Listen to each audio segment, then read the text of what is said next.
Ladies and gentlemen, what has made throughout this day, we're almost at the end of it, this stage so valuable was really that a lot of founders have opened up not only to the things that have gone very well, to the successes that they have celebrated, but in particular also to those things that have been quite challenging through their entrepreneurial journey.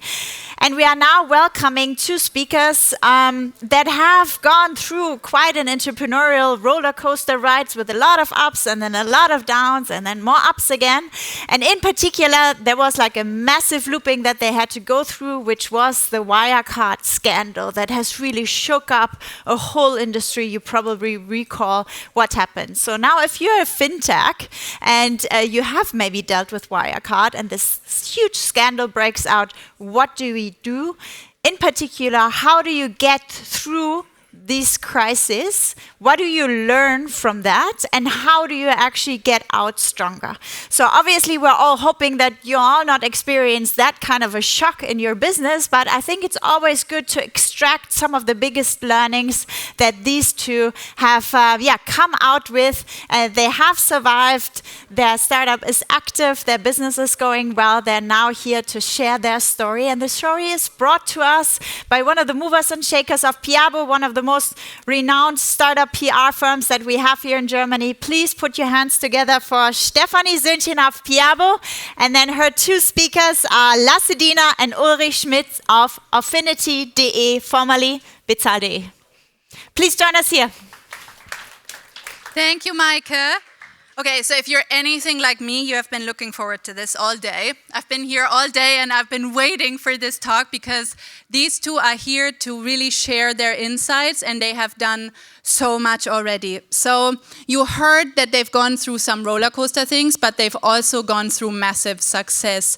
They generated a Series C funding of 60 million from top tier investors like PayPal Ventures or Motive Ventures and Blackfin, and they are rapidly expanding in Europe. So from here, they're local heroes, local supporters from Cologne to Rome, but also in Madrid and soon in Paris. So they have a lot to share and they have one of the most positive attitudes that I've come across in a while. So feel free to be inspired and to be motivated by them and ask them lots of questions. I have my questions, but I invite you to also pick their brains about how to be successful when it comes to adversity. Please welcome with me Lasse Diener and Ulrich Schmidt from Aufinity. Thanks a lot for this intro, yeah? I'm really excited. I'm really excited. So Hi. I'm really glad you're here. So let's just jump right in, Lasse. So from the outside, now that things are working out and that you are expanding and growing, it looks easy, it looks very good. What did it feel like on the inside? What was going on in your head? I think founding a company is always a roller coaster and you're always last man standing and have to push forward every day. Yeah? So the journey looks from the outside really shiny and amazing and lots of success. But I think you need to have the grit to overcome like scenarios as the colleague mentioned in the intro with Wirecard, etc. I think we can deepen this in the conversation. But first of all, I'm really happy to be here and proud to speak in Cologne as our home turf, yeah, because we founded the company in Cologne and are right now on our journey to bring Cologne more on the heat map for successful tech startups and scale-ups and in the future, hopefully the next unicorn after Deep L in Cologne. So great to be here. All fingers crossed, hoping for that, all of us. So the grit with you guys comes in different flavors, I feel. So one of the parts where grit or resilience is a topic for you is how you built your product and how you started it all. Because, you know, a lot of people would have said you're rather invisible founders at the beginning because you weren't on the stages, you were in the car dealerships, right? You were talking to the people. So take us a little bit on the journey of your beliefs, of your values, of how you think you should build a company or a product. Yeah, first of all, nice to be here today. And yeah, we were hiding inside of car dealerships. especially in the accounting department, which is a very sepia toned environment, because they are very old processes, in fact. And that's basically how we build the product. We build it with our customers together. And I always get the question, how are you able to build such a great product and the success, especially, but we are not with anything without our clients. So basically they told us everything what they need, and we need to figure out what we don't give them, to focus really on what's really their problems and how to solve them, and go in there. So that was basically the secret sauce to hide out and not to be too much in the startup world, in fact. And we have some founders or some guys who wants to found a company, and it's a funny story Uli just mentioned. We weren't on stage in the first, I think, 3 or 4 years of the company, and we were criticized from our VC guys who said, hey, you have to be more on stage and you have to be more visible. But we were just heads down at our customers. We were falling in love with the problem and were hardly focusing on solving those problems. And in the end, the result was we closed Series A, Series B, Series C funding rounds. To be honest, the last one without a pitch deck, because the numbers were great and they had critics for us because we were invisible on Founder Valley and in Berlin, etc. And we were just focusing on key business. And I would say this is core for everyone who starts a new business. Try to be as close as possible to your customers. Don't take all the noise from left and right. Yeah, just focus on solving problems and focus on the guys who would pay you for your solution. And this is, I would say, our secret sauce. We live since founding this company. And I also like how you get to the point, like that's also right with the focus. That's one element of how you are successful. And I love this phrasing of fall in love with the problem, because I feel like we live in a society where you can't call problems anymore. You have to call them challenges or something like that. But you address it right away, so that this is part of your mentality as well, right? It's like, don't call it something it's not, but don't focus on the difficulty of it, but do something about it, right? Did I get that right? Absolutely. So you need to put the finger where it hurts and understand, okay, exactly that is the issue we have to solve, but then not brag about it and say, okay, well, that's a problem, we cannot do anything about it. So there's always a solution. Maybe it's not the first solution and the first idea that brings really the solution to the end, but focus on the multiple solutions, and there are much more solutions to any problem than problems that can go out of that problem. So is that also like a part of the grit, like if you don't succeed at the first try, just keep on trying, or? To be honest, it's like a classic wording, how often we heard this won't happen or this is not possible. We sat down, so Uli and I met not in this company, we already worked together in another startup. That's maybe part of the story. And the other startup failed. Yeah, so failure is a part of the story. And in this startup, we worked for to have like a C2C payment solution for car transaction, but it was like a B2C business for private consumers. And we sat down together, found each other as very complement founder team, yeah, product and tech, go-to-market sales, and we were brave enough to say, okay, we want to found a company together because we saw a B2C business won't work in this environment, but let's talk to car dealers where everyday transaction happen and go deep in the problem. And to be honest, in the first weeks and month, all the dealers said, if you make this happen, it will be a game changer, but it's too complex. Our systems are too fragmented. Our world is too old-fashioned, etc. And I think founders need to have the grit and the solution orientation to say, I will show everyone wrong, or I will show that it works. And you will have so many, I think, how setbacks create new momentum. I think setback has to be your normal daily routine if you are a founder, because if you don't have setbacks, you are not deep enough in the problem. How do you stay brave? You use this word that, you were brave and you did this, and you were even everybody telling you should do it differently or it can't be done or something. How do you keep each other brave? I think you need to have the confidence that you can build the solution anyway. And in one or another way, you don't need to focus on, no, you cannot connect to every dealer account, company, bank accounts. It's not possible. They don't give you access to data at all. No, you need to ignore it. You just need to try it. You don't. You cannot listen to the voices that putting doubts in your head. You just need to say, okay, what's possible, and try if it's possible, and not stop working on before even tried. So trying on everyday basis, looking at setbacks, and just say, okay, maybe you can call it brave, to just be brave to do new things, but at the end you need to follow up and move forward, and have the trust in yourself that you can build a solution. Yeah, and I think you need to be devil's advocate as founder. Yeah? No one will externally motivate you to again go deep in the problem. So you need to have this mindset for sure. And I think what is important as well, if you work on big problems, try to smaller it in pieces and celebrate the steps. Yeah? You need success on the daily basis as well, because the journey is hard. Yeah? So I think staying positive, celebrating small successes, but be aware that the way is really hard, and you will be the only one who can do it, yeah, and believe it, because externally no one will push you there. And what's really amazing is when you split your problem in pieces and your solution in pieces, and you go with the first piece to a customer, and they already say, okay, that piece is enough to give you money, or say, okay, please do the next iteration, and then I will buy. And probably, and that is one thing also we did from the very early, we never had a customer that just used our product for free. We always charged the customer from the first beginning and said, okay, you need to pay something. We want to have you also invested in the solution and giving us feedback at that point.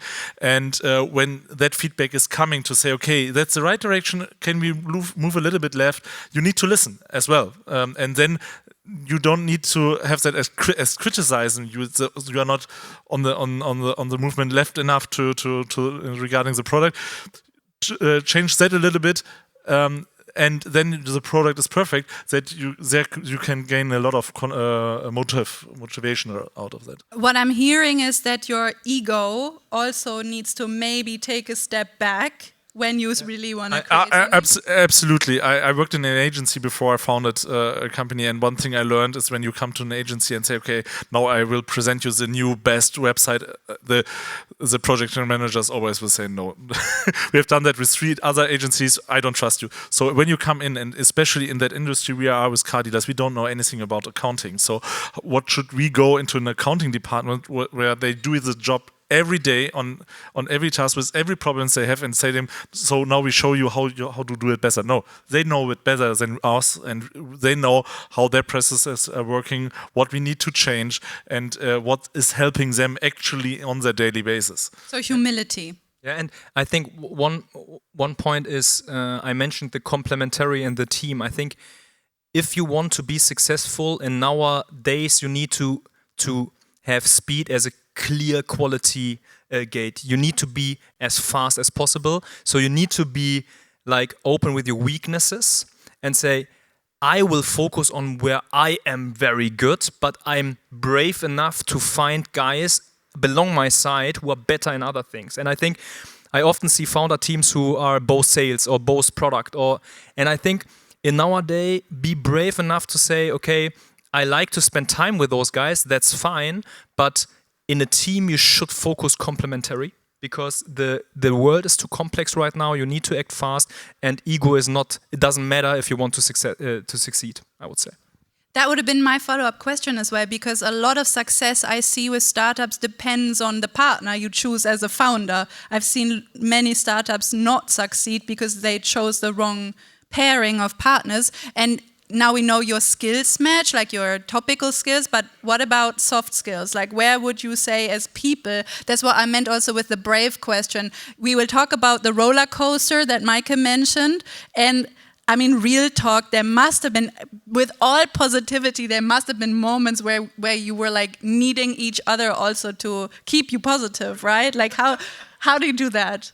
No, I think we have the same core values. We just were filming for the internal team updates some videos to bring that to the team, because we have a code of conduct since our first new team member to transform our core values to the team. But with nearly 200 people now in the company, we also need them to evolve to make it more clearer to the people, and that's a very, very important point. And if you have the same core rules and the core ideas on the things, you can criticize, you can discuss things very hard and understand, okay, we do that even though we both love harmony and want to have a good structure at that point, because that's for us very important. And it's very funny when people new start in our company, they see us, okay, Lasse is telling one thing, you telling another thing, and we're saying, no, that's not true. But surely we have different perspectives on things. But when we are in a meeting, and last time was today, we had a meeting with a new person inside of the team, and we were discussing things. And the person would come and hey, you have that opinion, you have that opinion, and we were in 10 seconds aligned on how we see things, because it's obviously hard in a fast-paced environment to communicate right and things. And that is the thing we can trust on, basically, to say, okay, these are the strengths of Lasse, that are my strengths. And I just want to share one story, because it's not all puzzle pieces in the start. We are also needed from the start a CFO, which we had externally, and we were sure about that as just important part of the puzzle. So the same core values, I see this everywhere. That's a really good thing where you can always fall back on. If you have the same discipline, the same, motivation, the same idea of success and how to work with customers, that's a core thing. We've hinted at your milestone roller coaster points a couple of times. Now you call them the 3 W's internally. How about you walk us through those 3 W's and give us like your core learnings? When were you shaken up and what did you do with that? Yeah, I think one of our core values helped us through this moment, to be honest, because it's all about speed, solution orientation, transparency, and to act as a team. And the first hiccup, I would say, external factor was quite in the beginning of the founding story. We won the first. In Germany, you have like car dealer groups, and you always talk about the top 100. So the top 100 dealer groups are the most important, like a Fleischhauer here in the area, etc. You maybe know some in your region. And we won the first one quite shortly after founding the company. And I never forget where I was when I got the phone call. I was like in Copenhagen, and I got a phone call from, I think, Uli or some a colleague. And he said, Wichert, that was the name of the dealer, so W, Wichert is bankrupt. So our first big client, big paying client, got bankrupt after we did the onboarding, hardly with the whole team. We celebrate, we say, yes, now it's going in the right direction. And we got this setback because they went bankrupt. And from one day to another, we lost mostly all of our revenue and had to start new. That was the one W. The second W, maybe Uli can a little bit explore on, because you always tell the story quite well, was Wirecard. So Wirecard was our central banking provider. I think it was like 2 or 3 years after founding the company. We have built a new technology for payment reconciliation. I won't dig deeper, it's too complex. But Wirecard got the big scandal, and the weeks beforehand we told all car dealers, no worries, it's a German bank, it won't happen, etc. And then from one day to another, Wirecard got bankrupt, or the scandal lead us to don't have Wirecard anymore in our product. And maybe you can describe the day when it happens and what we did to solve it. I think it was a sunny day like today, because I just remember that we were sitting at the terrace at WeWork, and we Next W. Yes. Need to update that the 4 W. We structured our organization a little bit like the military, because we just had officers that were responsible for certain things, for informing our customers, saying, okay, we now acting on, and giving a live stream on what's happening inside of the company, finding replacements, defaulting back to manual processes and reconciliation on that, so we can keep up the service. And also one team finding a new bank partner and onboard them in 6 weeks to have a transition, maybe a couple of more, but after 6 weeks we had signed the contract and were able to move forward with our clients.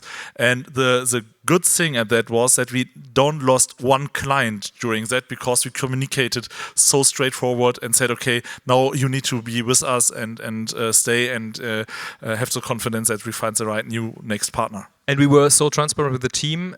So everyone had, as you mentioned, like a military job, and the interns were getting pizza for everyone and had a job as well. Yeah, and everyone was acting together as a team. And I remember when the shock was at 5 p.m. we were finishing everything. We had informed everyone. We had built out Wirecard. We have informed the shareholders, the clients, etc. And we were sat together and said, for today we can't do anything more. Yeah, and then I think we had some courage. Yeah, but that was basically the story. It was one day, 6 hours, 20 minutes, I think, from the news to sort everything and have the plan for the next weeks. So that's your famous same-day delivery policy in correct. order, right? That's a fun thing. I want to mention it because I think for every founder, it's so important to have a speed policy in your company. We had a board meeting last week, and the board member told us in the dinner, I want to tell a story. These guys are the most crazy guys I know regarding speed, because they were the only founders I met in my whole being a board member, etc. time. They told me, I don't want to have anything from you guys. I just want you to act Aufinity speed. We mentioned them in the board meeting when they joined, and we said, that means you answer our questions in same day, latest 24 hours. And he was like, okay, that's crazy. That no founder ever told me like this.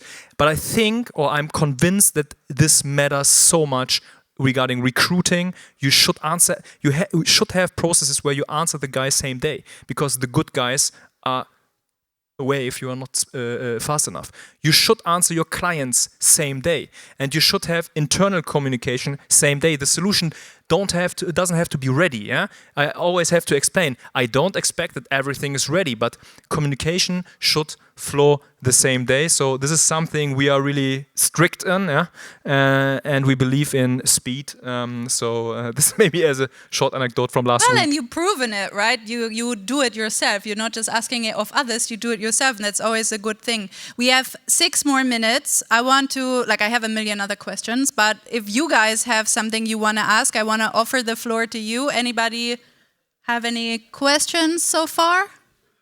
No? Okay. Then we are missing this. We know it from the town. We know it from the town hall meeting. Yeah. You need to wait a minute. So practical founder lessons or advice, or any questions on how building companies in Cologne, or anything, whatever you want to ask. There is one. Yeah. Mike is coming.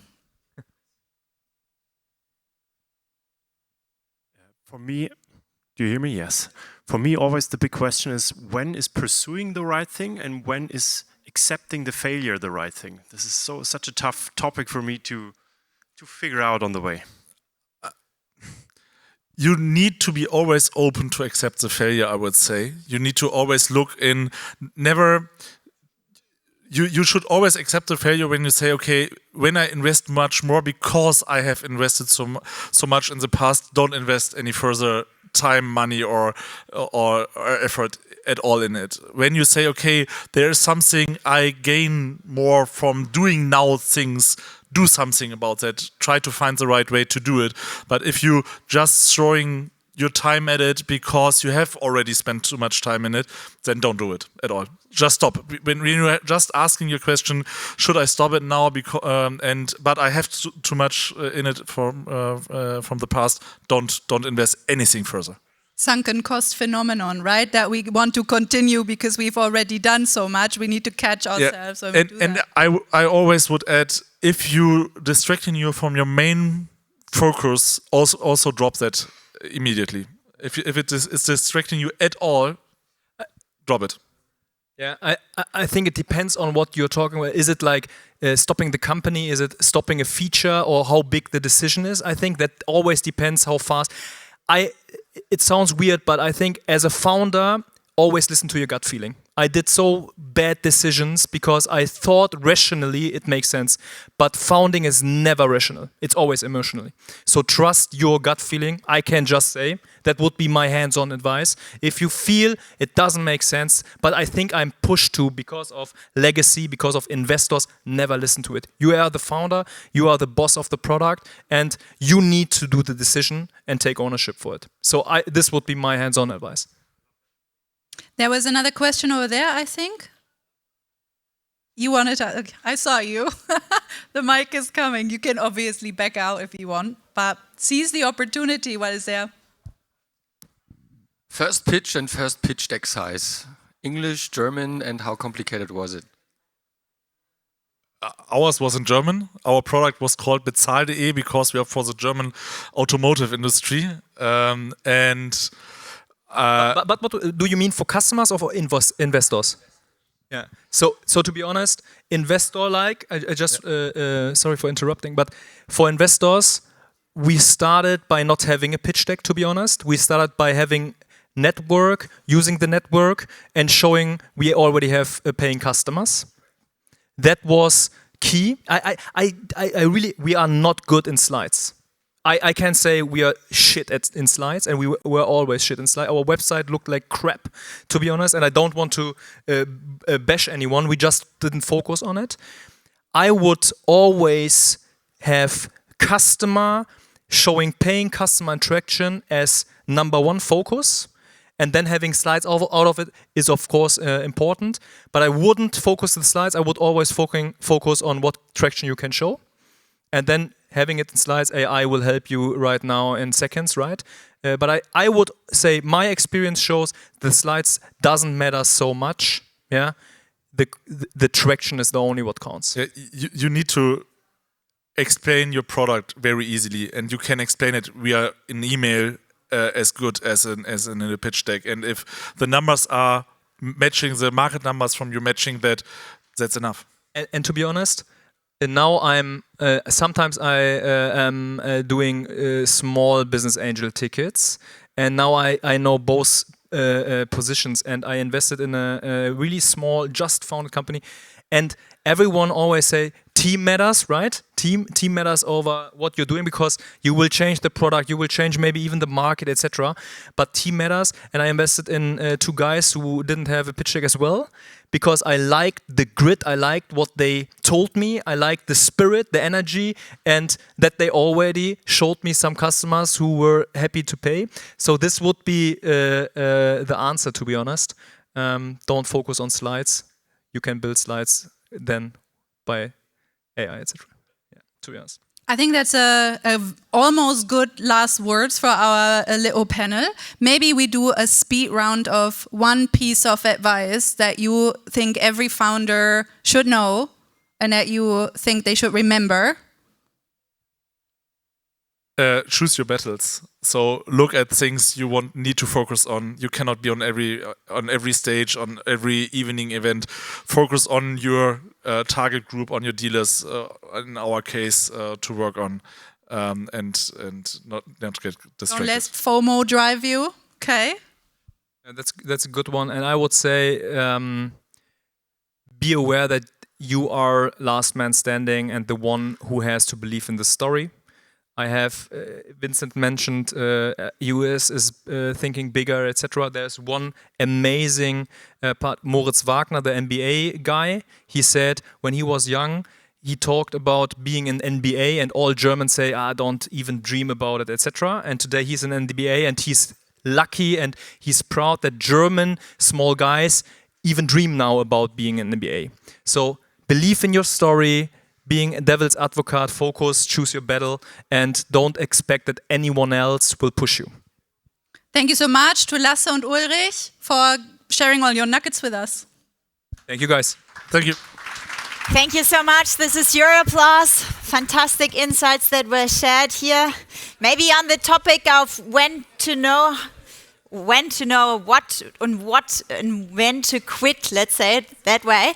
And there's a fantastic book that I can recommend. It's called Quit by Annie Duke, who's really going into that psychology of not knowing when we are staying or when we should go, and it's really, really highly recommendable.